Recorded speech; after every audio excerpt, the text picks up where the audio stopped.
Let's start with Jesus because we left off at Jesus. You guys want to start off at Jesus? I was always kind of suspicious of the story because he got nailed to a couple of pieces of wood out in the desert. There's no fucking wood out in the desert, let me tell you that, because I get accused from being from there for all time.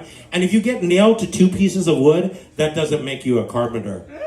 And let me tell you one more thing. The only time I've ever seen a Jew with a hammer is when they're setting up my immigration case.